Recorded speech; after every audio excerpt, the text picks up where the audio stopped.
When the head of the Pinehurst HOA welded my ranch gate at 3 a.m., I didn't merely lose the ability to access my property, I lost faith in humanity. What they failed to understand, I'm a civil engineer by trade who knows easements and property law. And I just inherited some money which I just bought the old logging road they'd been using without permission on their fancy landscaping vans for years. Leave a comment and let me know where you're viewing from, because you're going to want to stick around for when I put in the automated toll booth and started charging them $750 per truck.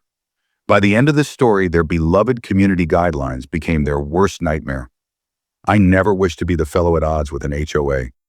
My grandfather raised me better than that, always telling me that good neighbors are worth more than gold. But when I found that my ranch gate was welded closed with some metal, bolted in front of it, and a laminated notice of violation flapping in the morning breeze, I knew friendly cohabitation was not on the agenda. Let me back up. My name is Baron Drake, and up to 6 months ago, I was living in Seattle, employed as a civil engineer with special expertise in municipal infrastructure and property law. When my grandfather passed away, he left me his 35-acre ranch adjacent to Pinehurst Estates, an upscale residential development that had grown up about 15 years prior. Grandpa's land had once been part of our family for generations, and when the developers came to knock on his door in the early 2000s, he negotiated limited access through a swath of his land for their first building. He was a fair man, the kind who thought in terms of compromise. The morning that I had accidentally stumbled on the gate welded closed, I was to meet with contractors about renovating the old ranch house. Instead, I was staring at what would be best described as an act of trespassing vandalism and a genuine weird power play. The posting on high-quality cardstock with embossed Pinehurst Estates logo informed me that my property had been placed within the Pinehurst HOA jurisdiction as a result of county rezoning, and that my non-conforming fence line and gate now were governed by community standards. I laughed out loud. There had been no reason zoning. My grandfather's property wasn't part of their making. Someone was bluffing, and they had picked the wrong person to bluff. It was a chilly morning, so I stood there in the air dialing the number on the notice. On the phone was a woman whose voice was like artificial sweetener, Pinehurst Estates Management Office. How may I forward your call? This is Baron Drake, owner of the property adjacent your development. Whoever damaged my gate and left this false notice, I want to speak to whoever this was. After keeping me on the line forever, some other voice got on the line. Honeys, but with venom hiding behind them. It's Keisha, Vance of the Pinehurst HOA president. I notice you're confused about recent developments, Mr. Drake. There are no recent developments, Miss Vance. My property is not governed by your HOA. Never has been, and your crew has committed criminal trespass and vandalism. I want this gate running within the hour, or I'm calling the sheriff. Her laugh had the chill of January in Alaska. Mr. Drake, maybe you weren't properly notified. The county commissioners recently approved a rezoning petition last month, which included outlying parcels in our development area. Your rustic fence line is breaking at least 6 of our community norms. We've simply taken the initiative to begin enforcement. I felt my blood pressure rising but held my tone. I'll have to be presented with proof of this supposed rezoning. Meanwhile, I have contractors visiting who need to enter my property. I'll have our management office forward you the proper documents. As for your contractors, they'll need to apply for work permits through our architectural review committee. The application fee is $500, and the review process takes around 3 weeks. I ended the call before I could say something I'd regret. Using bolt cutters on my truck, I cut through their welding job, which took almost an hour and had me sweating. Even though it was cool in the morning, while working, I saw a white SUV parked just inside the development entrance, staring at me. When I finally managed to get the gate open, the SUV moved off. Later that day, while giving the contractors a tour of the property, I encountered my first ally. A woman in her 60s with silver hair pulled back in a utilitarian bun strode across from the pasture that separated the ranch from the nearest Pinehurst homes. "You must be Carl's grandson," she said, extended hand. "I'm Lonnie Wells, your grandfather's friend of all these years. Been observing that HOA crew giving you a hard time this morning." I grasped her hand and read the shrewd intelligence in her eyes. "Baron Drake, pleasure to meet you. Though I wish it were in better circumstances, Lonnie looked at my trash gate. I saw what they did. That's Kesha and her bullies all over. To first assume later I was a paralegal for 40 years before retiring. Those people have been trying to get their grubby hands on this land since your grandfather got sick. We spoke for nearly an hour. Lonnie explained she'd been documenting the HOA's increasingly militant methods, attending each meeting and videotaping all they could get away with. She explained Keisha Vance had transitioned from being a regular board member to a manipulation-driven president over the last 2 years, cutting herself off with similarly minded board members who rubber-stamped her every action. The latest rumor is they want to build a second entrance to clear traffic, and your property is the only reasonable course, Lonnie reported. But there is more to this. This hill crest is the most elevated point with a view across the valley, and it has natural springs. Keisha's been working with developers for permission to widen Pinterest. Your grandfather would never sell for anything they gave him. That evening, I reviewed my security cameras. Something else what Grandpa had invested in the last few years. The 3 a.m. video taped 3 individuals approaching my gate with welding equipment. Even on the night vision camera, I was able to pick out Keisha's tall silhouette at the head of the operation. The next morning, I noticed another notice on my fixed gate. This one declaring a $2,500 fine for destroying community property. I tore it down and phoned my cousin Jonathan, who was a county land assessor. Rezoning petition. There's nothing like that in record. He confirmed after investigating. They're bluffing, Baron, watch your back. Kesha Vance has allies at the commissioner's office. They might try ramming something through retroactively if you make too big of a fuss. That afternoon, while tramping the property line, I come across something odd. A dirty old timber road along the back corner of my yard. And by the new tire trackings, Pinterest landscaping crews were regularizing cutting across it with shortcuts through the back of their project, entirely without permission. My granddad did say something about this before, when he wasn't in peak shape, but I hadn't taken much notice at the time. Back at home, I dug through Grandpa's office until I found what I was looking for.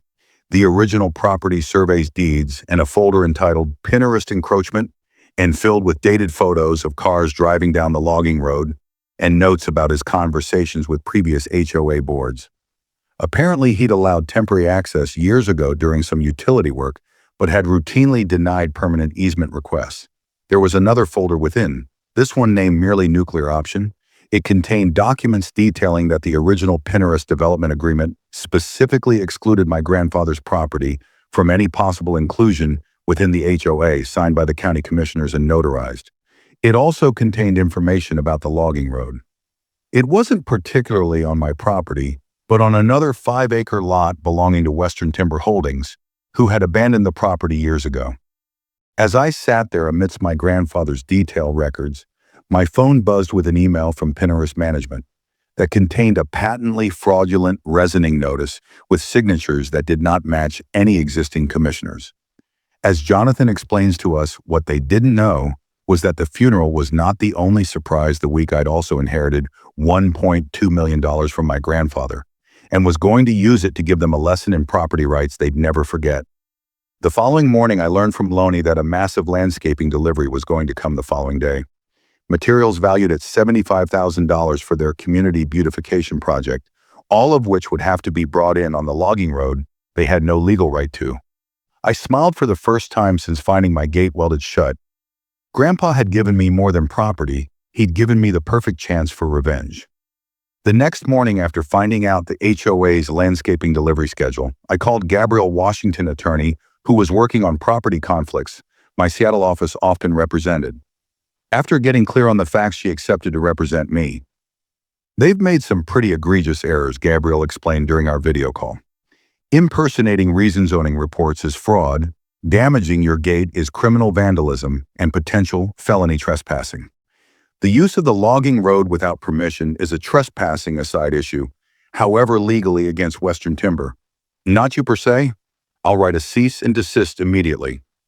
While Gabrielle was drafting the legal documents, I remained on the job.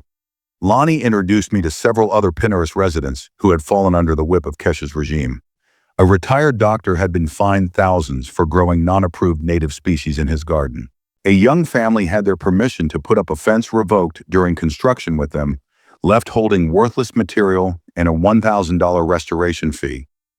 The trend continued. Kesha exercised the authority of the HOA capriciously and in a punishing manner toward those who stood in her way.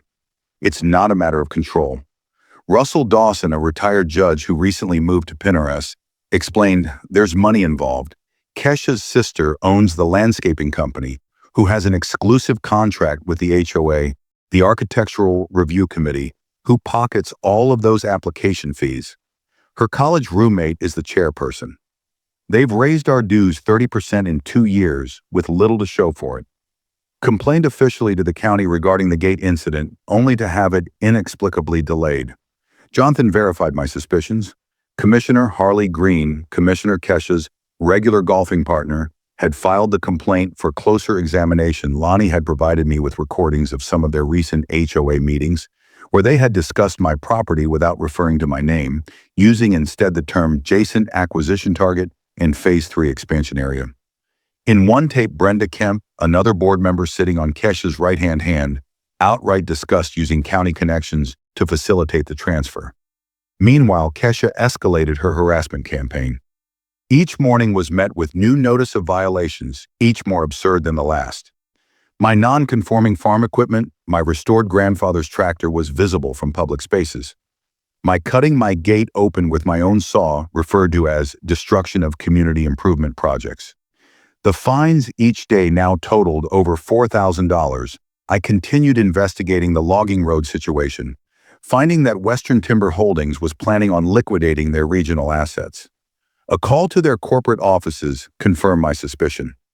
The 5-acre parcel with the logging road was on the market for $800,000. It was costly but a good strategic buy. If I controlled that road, I controlled Pinterest's back access, the same back access they had been making illegal use of for years, and the same back access they would require for tomorrow's large landscaping delivery. I called my financial advisor to arrange for transfer, then had Gabriel draft the purchase agreement. By nightfall, I had a signed contract giving me first right of refusal on the property. With closing in 2 weeks, I would need to be quick if I was to be ready for tomorrow's delivery. That night, I was presented with a quasi-official cease and desist notice from Pinterest attorney, an amateurishly absurd letter that threatened litigation in the event I were to immediately remit all the fines owed and submit to HOA jurisdiction. The letter inadvertently confirmed what I feared. They had no legal foundation for their claims. If they did, they would have simply asked for an injunction. The next morning when Lonnie called, her voice was tight with urgency. "Baron, I just left their emergency board meeting. They're going to begin construction of a second clubhouse, and the blueprints have it spanning onto your property. They're acting like they own it." "How are they justifying that?" I asked, astonished at their audacity. "Yeah, they're not even trying to explain it anymore," Keisha said, and I quote, "That country bumpkin doesn't know what he's dealing with. By the time he figures it out, it'll be too late. They don't care about your history or ties. They think you're just a soft target." As I hung up, I again opened my grandfather's nuclear option folder.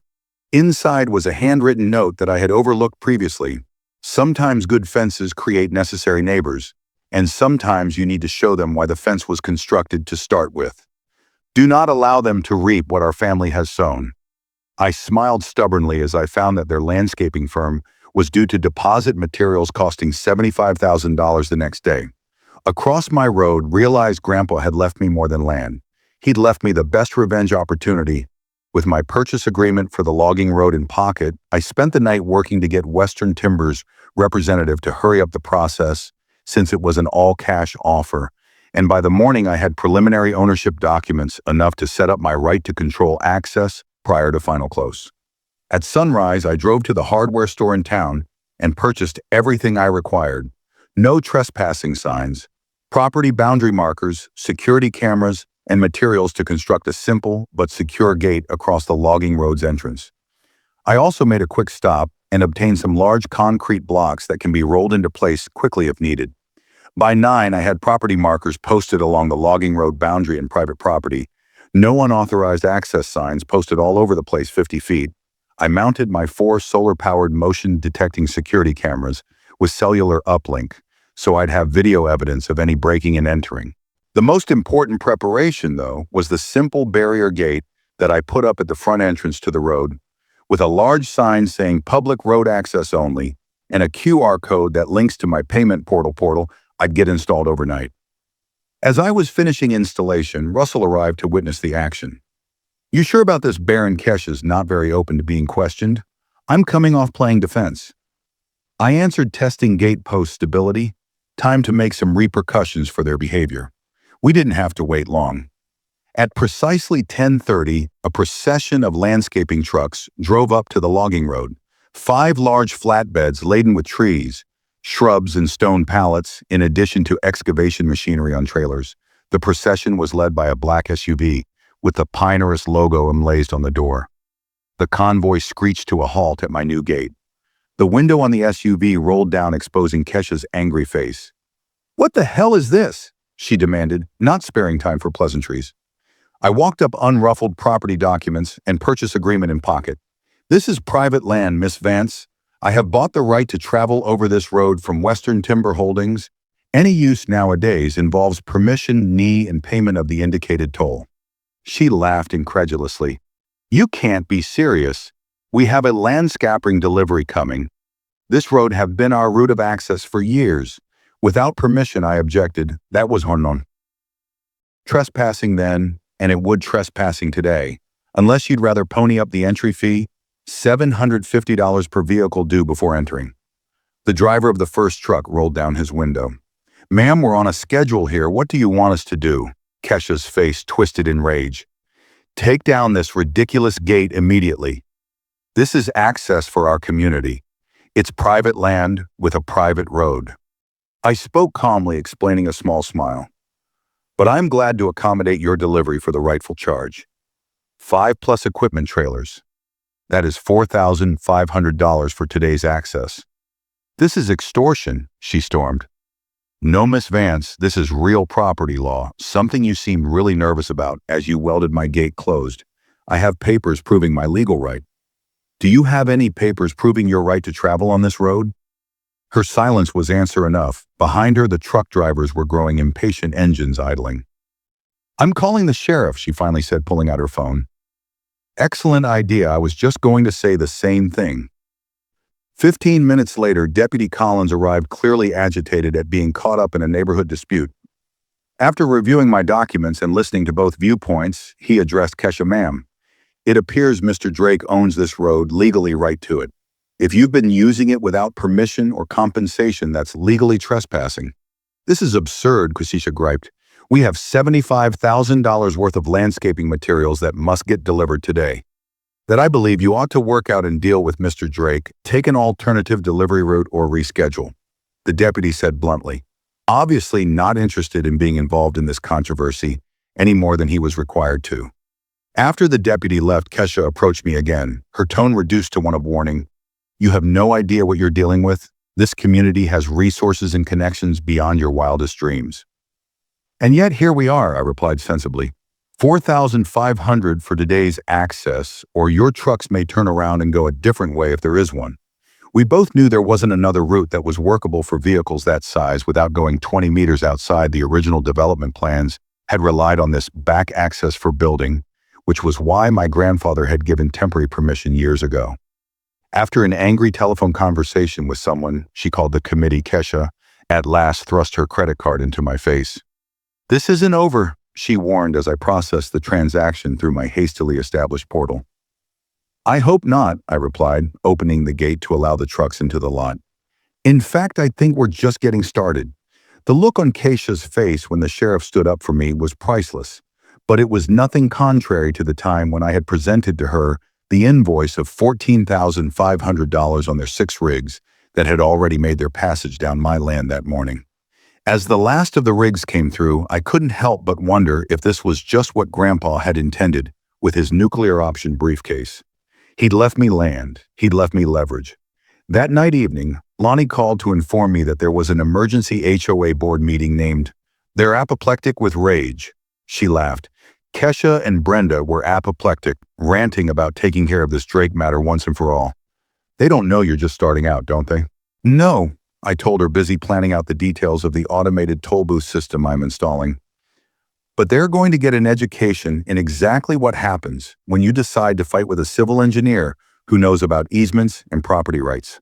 The special HOA emergency meeting Lonnie had mentioned proved to be only the beginning of Kesha's counterattack. Within 48 hours, all residents of Pinehurst Estates had received a critical community notice defining me as an aggressive neighboring landowner, attempting extortion on our neighborhood, and asking residents to report any unusual activity at my property. The bulletin conveniently omitted mention of the welded gate incident or their illegal use of the logging road over many years. I did not take the character assassination so badly until I found out that some of my contractor appointments were canceled. After Pinterest's management office had received complaints about community safety, I was prepared to take my response to the next level. Within a week, I converted the simple gate at the logging road into a sophisticated automated toll booth system. I added a rugged barrier gate connected to a payment processing terminal, some high-definition cameras, and an intercom system. All of this was powered from solar panels with battery backup and connected to my home network via a dedicated wireless connection. Most importantly, it would generate timestamp logs and receipts for every transaction or attempted unauthorized access. I also installed motion-activated floodlights and additional cameras along the property line with Pinterest. If they were going to watch me, I'd do the same to them 10 times over. My cousin Jonathan came through with county records that showed Pinterest had been charging residents for community access, road maintenance for years, basically billing their members for improvements to a road they did not have a lawful right to use. This could expose the HOA to liability for fraud if the residents wished to pursue it. The toll booth opened for business on a Wednesday morning. By Wednesday evening, I had my first incident, a Pinterest maintenance truck attempting to bypass the gate by going through the shallow ditch beside it.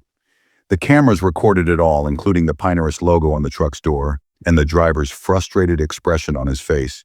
When he realized he'd been recorded, I promptly sent a bill for $750 to the HOA office along with video evidence and a warning that the next unauthorized attempted entry would be prosecuted as trespassing.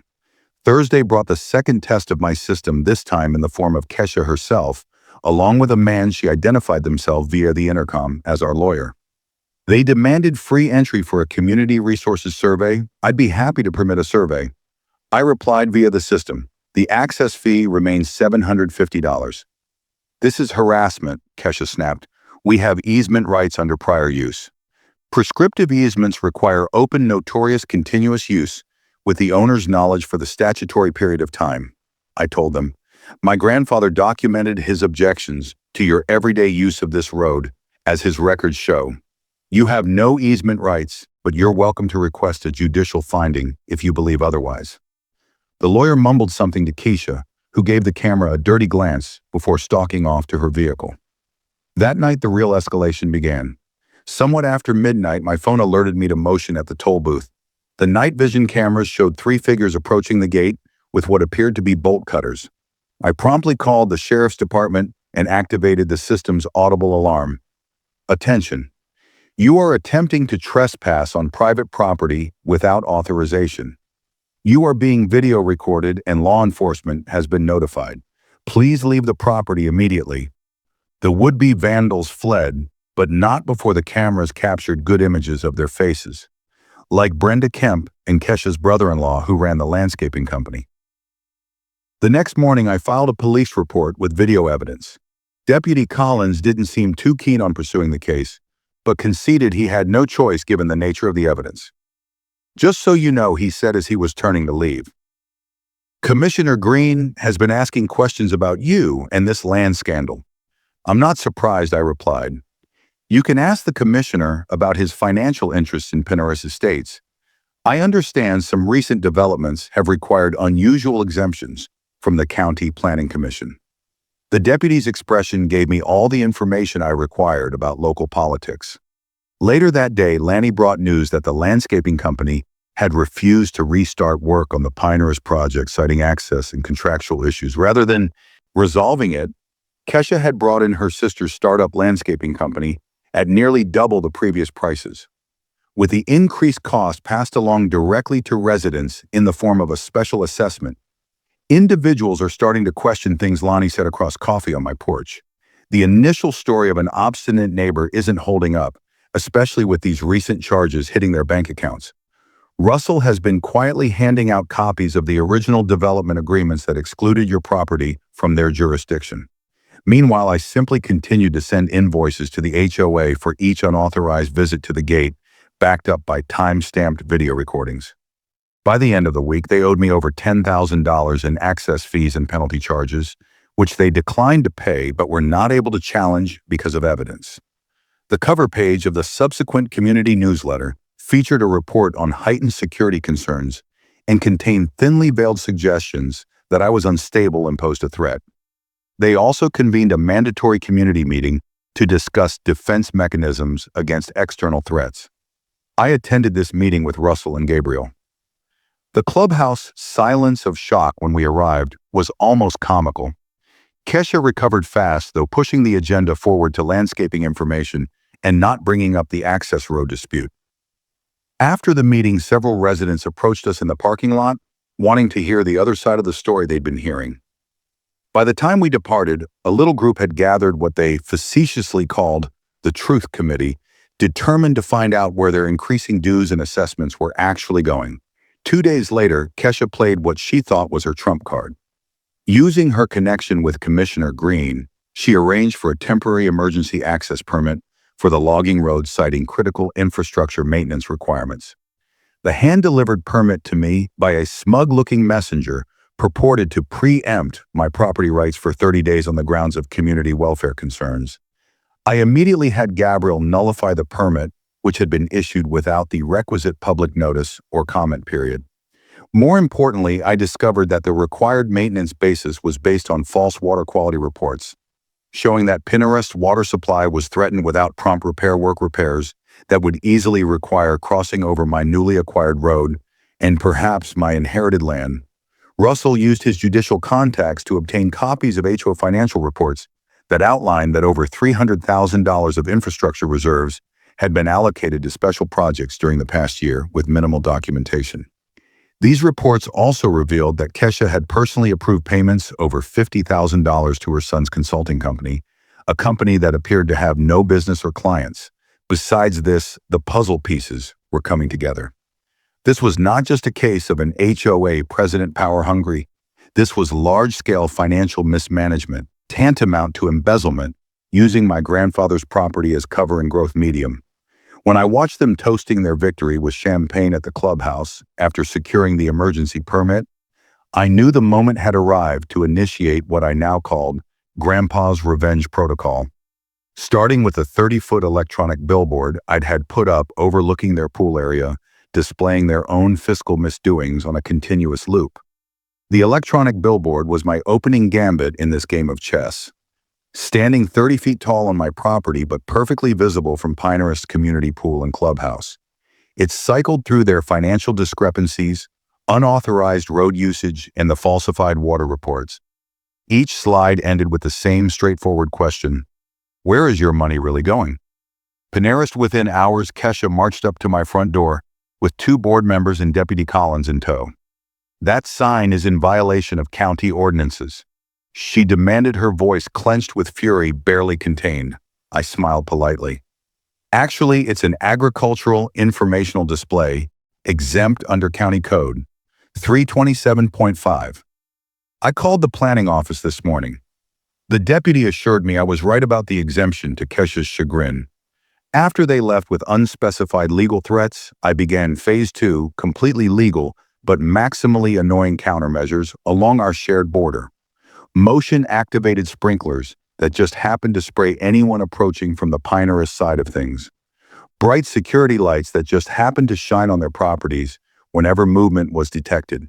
A weather station with an absurdly loud wind measurement device aimed at their quietest cul-de-sac.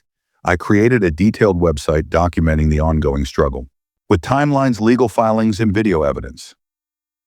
The site gained popularity in a hurry with Pinterest residents who were angry over rising costs and questionable management decisions. My toll booth system continued to record each approach with outstanding HOA fees, now totaling more than $45,000, a fact highly visible on my billboard. Lonnie's Truth Committee grew to nearly 30 homeowners with their own stories of HOA abuse. Russell scheduled an appointment with the County Ethics Committee for Commissioner Green's involvement with the emergency access permit. Then the commissioner became conveniently unavailable to Kesha. One evening, while painting boundary lines, Keshi approached alone to a first. "This has gone far enough," she said. "You're turning our community against itself and damaging property values." "I'm exercising my legal rights," I replied calmly. "Something you seem concerned about when it suited your purposes? What do you want, money?" She gestured toward the hillside. "This land isn't special, it's just dirt and trees." I faced her directly. "If it's just dirt and trees, why are you so determined to control it? Why falsify documents and damage my property? This land is my grandfather's legacy. To you, it's a development opportunity. To me, it's family tradition." Her expression turned cold. "You have no idea who you're dealing with. I built this community from scratch.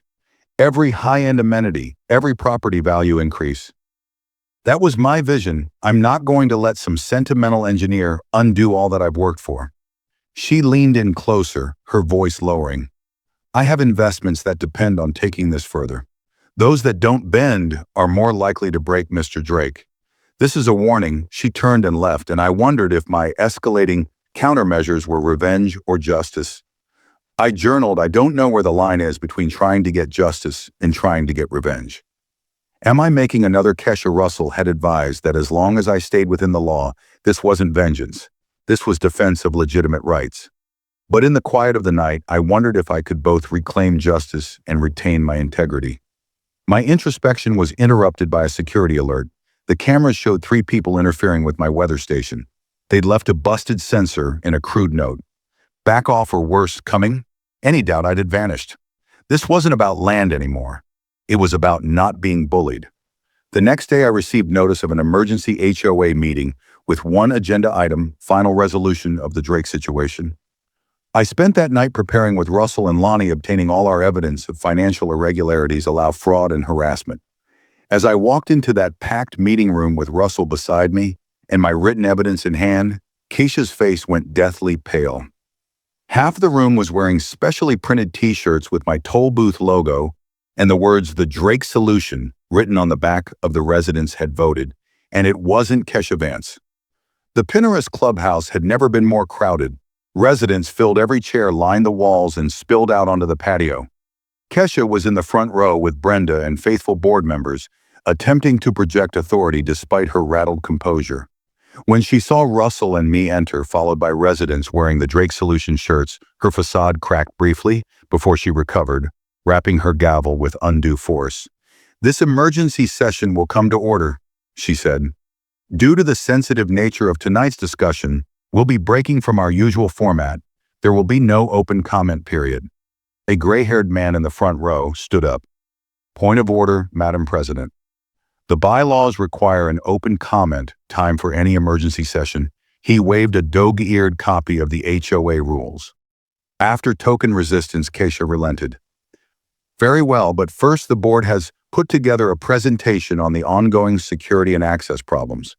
What ensued was a masterpiece of disinformation. With professional-looking slides, Kesha portrayed Pinterest as being under siege from hostile forces, mainly me, threatening their property values and security. She referred to the welded gate incident as a warranted security measure. My home purchase had become a hostile takeover for the purpose of blackmailing our community. The most ghastly accusation was that I'd been secretly attempting to sell my grandfather's property to commercial developers who were scheming high-density, low-income housing that would radically alter the affluent character of Pinehurst Estates. As she concluded, Russell stood up. As a newcomer, I was initially impressed by this community. However, I've become increasingly concerned about the board's transparency, particularly regarding financial decisions. Brenda immediately interrupted. "This meeting is about security concerns, not financial matters." Actually, Russell continued calmly, "they're inseparable. The emergency access issue involves significant expenditures that weren't approved through proper channels. The so-called security measures against Mr. Drake's property were undertaken without membership notification or vote, despite costing over $15,000. A murmur ran through the audience as Russell methodically dismantled each of Kesha's claims, while I distributed copies of the financial discrepancies we'd uncovered.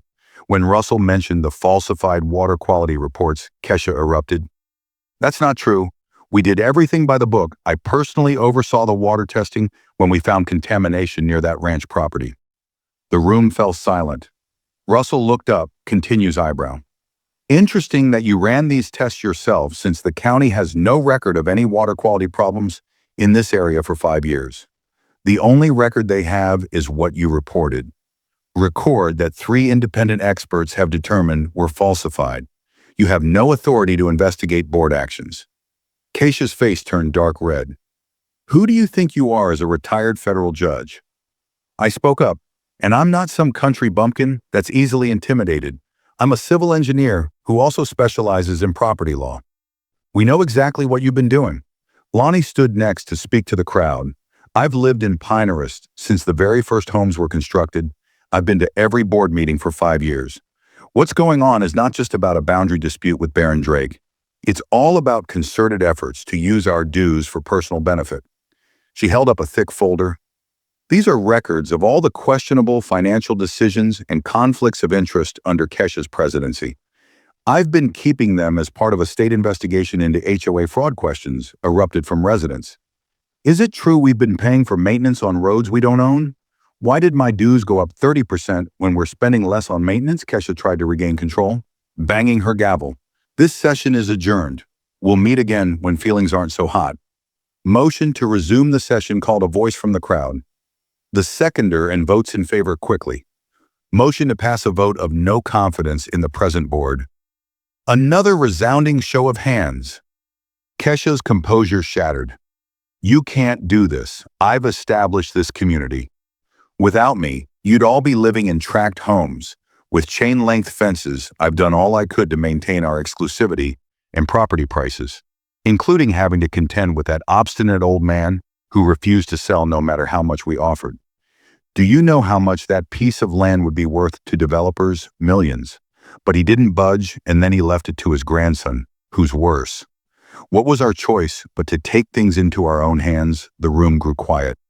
She had just admitted to the campaign of harassment and illegal activity on my property against my grandfather. "For the record," I proceeded, "could you clarify taking things into your own hands? Are you referring to welding my gate open, forging documents attempting to vandalize my property?" Coming to her senses, Kesha grabbed her documents and headed for the door. "This meeting is adjourned. You'll be hearing from our attorneys." The residents voted to remove the current board, appointing Russell as interim president until legal elections. They also approved an independent accounting of funds and formally apologized to me for the association's actions. As the meeting adjourned, Kesha erupted in a huff, near running into me in the parking lot. "This isn't over," she said venomously. "You have no idea what you've done." "I think I do," I replied. "I've helped these people reclaim their community from someone who abused their trust." Her eyes flashed. "Enjoy your victory while it lasts. Some things once shattered can't be repaired." I thought little of her threat until the morning of the following day, when I discovered my original gate completely destroyed, metal posts pulled out of the ground and fencing cut to pieces. A crudely scrawled message had been spray painted on my driveway. Happy now my security cameras had caught it all. At 2:30 in the morning, 4 figures had appeared with power tools and a pickup truck. The night vision footage was definite proof of Kesha, supervising the operation as her brother-in-law and 2 others intentionally took apart the gate. The most damning proof was the audio recording. Kesha's clear voice uttering, "Let's see how he likes having no gate at all." What they did not know was that I had already prepared for this very scenario, and their worst fear was about to begin. The day after finding my gate in pieces, I sat in the sheriff's office with Deputy Collins watching as his expression changed from skeptical to astounded as he reviewed the security footage. "That's irrefutable," he admitted, rewinding to catch Kesha's face, prominently displayed as she directed the graffiti. "We can't ignore this character of proof. I'm going to file a complaint," I said emphatically. "Criminal vandalism, criminal trespass, and destruction of property. I want today arrests made." The deputy shifted uncomfortably. Mr. Drake, do you know that this is distinguished community members? There are protocols. Are you indicating that disparate laws are in place for distinguished community members? I insisted, my voice loud but firm, because I'm prepared to release all this video footage to all the newspapers in the state. If it's the case, I'm equally prepared to proceed with complaints to the state attorney general regarding selective enforcement. He put up his hands in surrender. That won't be necessary. I'll have to contact the sheriff, but we'll pursue the evidence. I wasn't risking anything. As soon as I left the sheriff's office, I faxed copies of the tape to Gabriel Russell, and most importantly, to a source at the regional news desk who had called showing interest in the story after viewing my electronic billboard. What ensued surprised even me. By noon, there were 2 vans from local TV news stations sitting outside the sheriff's department. By 2, state police had arrived on the scene, taking over the investigation after complaints of conflicts of interest with the local police. By 4, Kesha Brenda and their 2 cohorts were being led out of their homes in handcuffs. Their arrests aired live on news cameras. The start of the arrests. The search warrants issued to their homes and offices revealed a cache of indicting documents, financial records of HOA funds, systematic misappropriation, communications with developers regarding schemes to develop my property that predates my grandfather's death, and most damning of all, explicit discussions of forging county documents to intimidate my cooperation. What no one expected was how quickly the investigation expanded. The fake water quality reports submitted for the emergency access permit created an environmental compliance audit. This led investigators to discover that Kesha had been cutting corners on required environmental protections for years, such as illegal landscape chemical disposal in a place dangerously close to the community's actual water supply. Commissioner Green, observing in what direction the wind was blowing, in a life to get away from all matters, to do with life at Pinehurst on grounds of possible life looks like. There was a conflict of interest without admitting any fault to it. This could not protect Life from getting dragged into the expanding investigation when files indicated he had received consult fees from Kesha's son's shell company. Following the arrest of Kesha, there was an unexpected lull in events. The wheels of justice spun around slowly in spite of strong evidence, and I was placed in an odd position, having come out on top but having no idea what the top looked like. The new interim HOA board led by Russell came to me about sketching out distinct property lines and access agreements. The destroyed gate continued to be a pile of crushed metal, and my grandfather's reputation still rang somewhat less than perfect. Due to the whole thing, I expected to feel satisfaction when the sheriff's department did finally relocate, but instead felt a hollow uncertainty. Was all of this frustration what my grandfather would have wanted? He had always made a point of being a good neighbor, even when it was difficult. The answer came in an unlikely place. While picking up my destroyed gate, nearly 20 Pinehurst residents emerged on their own to support those who had once stayed silent under the rule of Kesha, but now felt confident in acting on their own morals. Your grandfather helped me with the hookup of my irrigation system when I first moved here, a gray-haired man told me as we worked. Never asked for anything in return, said that's just what neighbors do. Others had stories like mine, my grandfather helping out during blackouts, lending equipment, giving advice on everything from mowing the lawn to fixing up the house. The man they talked about was indeed the one person I remembered, a person who felt in community but also in standing firm on matters of principle. Thanks to the residents' help, we had the entrance cleared within a day. Instead of immediately installing a new gate, I left one open as an act of goodwill, while I and the new HOA board negotiated a proper agreement on fences and limited use rights. The investigation into Pinehurst finances revealed decades of theft. Kesha had been siphoning money off from various accounts, padding vendor, friend, and family member, owned contracts with and using HOA property for personal projects. The total misappropriation exceeded $300,000 monies that properly belonged to reserves and community improvements. Meanwhile, I had to make a determination regarding what to do with the toll charges that had been incurred on the logging road, now over $60,000. After deliberation, I announced that I was donating the entire sum to establish a neighborhood integrity fund to assist homeowners who had been financially harmed by the actions of the previous board. The goodwill engendered by this act helped mend most of the still existing rift in the community. 3 weeks later, the county prosecutor called to inform me that Kesha Brenda and their cohorts had accepted a plea bargain. They would not go to prison, but would pay a large restitution, do community service, and be forever banned from sitting on any HOA board or similar organization. More significantly, they would be required to make public apologies and admit their guilt. The day they made those apologies at the Pinehurst Clubhouse was unreal. Kesha, usually so authoritative and stylishly attired, appeared small in everyday attire. Her voice dull as she read from a script. I abused the trust placed in me by this community. I let personal interest take precedence over ethical concerns and appropriate governance.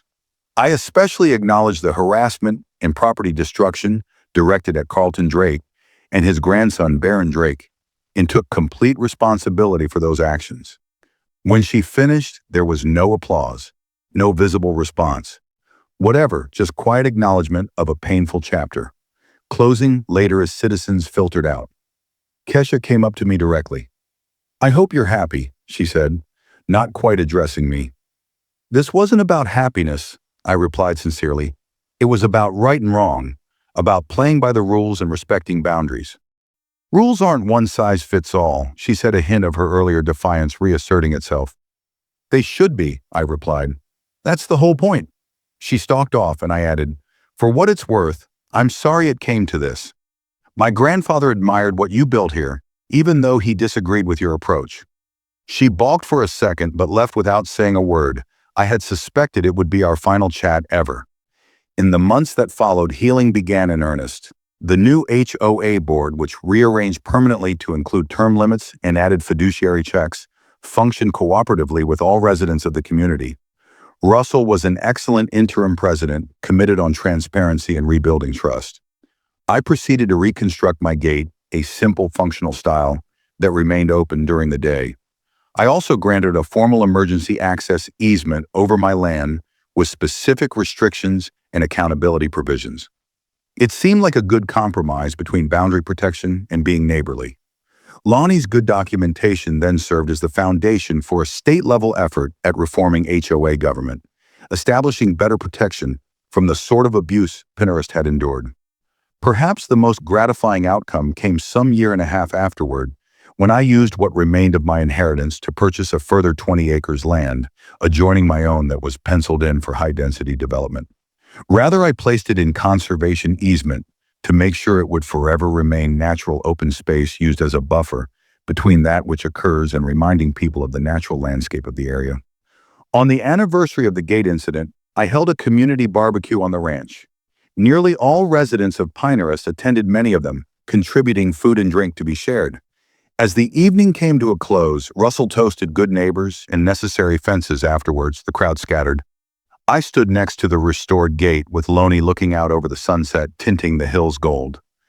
"Your grandfather would be proud," she said softly, "not just of the way you defended yourself against them, but of the way you helped to heal afterwards." The day I witnessed Kesha and Brenda being escorted from their homes after the fraud convictions, I didn't feel the satisfaction I had hoped for. Instead, something better. Pride in a community that found its voice again. My grandmother once said, "Good fences make good neighbors, but good neighbors don't need fences." Today, the gate between my property and Pinehurst stands open during the day. A reminder that sometimes you have to fight for your rights before you can extend your hand in friendship. The toll booth, I mounted it in my front yard as a flower pot, and reminder that sometimes the greatest revenge is not getting even, it's moving on together. We're HOA vibes, and this is just one of many incredible stories. Catch more by watching the next video. We promise it's even crazier.